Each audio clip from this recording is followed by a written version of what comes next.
Okay, here we go. Hand deckling paper. I have here a pencil, a ruler, some water. There's a brush that is not visible at the moment, and I have paper. So this is 300 GSM, 100% cotton paper. If it's a thinner paper, the process is still the same, or even if it's thicker, you just might be adding a little bit more water later on. So here I have a template, 2 inches by 6 inch. This is for a bookmark, but hand deckling paper, you can do it on any size paper. So this is just for demonstration purposes. So the first thing I want to do is I want to fold over the edges and make sure that it goes from one side of the paper to the other. So that way it'll make things easier later on when I tear it. So that's basically what hand deckling is. It's getting an uneven, well, it's sort of uneven edge. That's still aesthetically pleasing. It still looks good, but it's rough.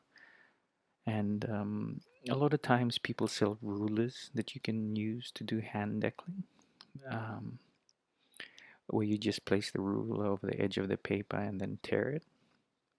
But this is how it was done traditionally, and this is how some people still do it now, because they prefer that more natural look when it's done by hand, as opposed to actually using a ruler. Um, so this is just so you can know how it's done.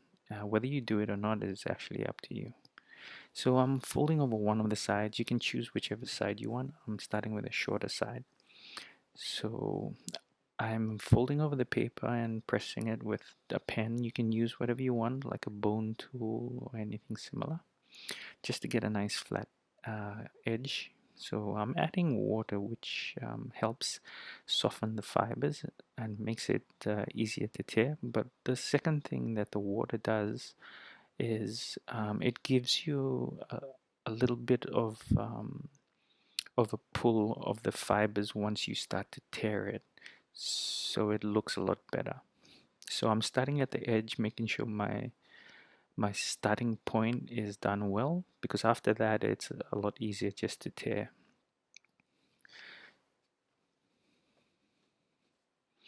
Okay, so I'm just wiping down the edge and also pushing out the fibers, so that it dries in the final shape that I want. Again, I'm pressing down the edge, and then I'm going to repeat what I did to the first side all the way around. So I'll be adding water on both sides again. For the longer edges, normally what I do is I like to bend it back and forth just to make sure that the water gets absorbed into the paper, and tearing it is a little bit easier. Now you don't want it too easy to tear, because then it won't give you much texture on the edge. So that's one thing you need to be careful about. So it takes a little bit of practice, but not too much. So again, I'm making sure that the beginning tear is done properly, because after that it becomes easier. So as you can see, it just gets easier as you continue down. Now you have to be careful too with the end of it, because sometimes it can tear out and take a bit of the edge with it. So that's why I normally like to fold it over right to the edge of the outline, so that when you tear it, if anything does happen, if it does take a piece of paper at the end, it's not actually the end that you'll be using. It'll be on the end of the rubbish piece that'll be thrown away. So yeah, so again, I'm wetting it here, flexing it after that, just to make sure it's a little bit easier to tear. And then we'll be going again, just making sure that we start properly, so that it's a nice square edge. So it's a little bit hard sometimes to get started, but once you do, it's great. So here you can see there's two small fibers that I'm not happy with. So those can just be pulled off by hand. They're easy enough to fix. And because there's still a bit of dampness to the paper, it's easier. Okay, here we go, the last edge.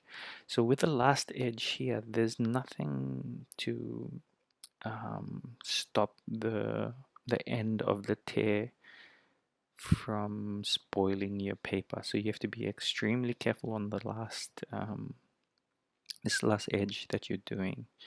You have to be careful that it doesn't spoil the bottom edge or the last edge that you're pulling, because you don't want to have wasted all that time um, being so careful and doing it properly for it to just be ruined right at the end. Okay, so starting properly, just making sure that we start properly, and then after that it just goes easier. Okay, and you'll notice that when I get to the end, I'm going to be a little bit more careful. So right here, I'm just doing it nice and slow, and then that's the end right there. So I just wipe down the paper and just make sure any extra moisture that's there gets wiped off, and that's it, complete. 2 inches by 6 inches, good size for a bookmark, and that's the way you hand deckle paper.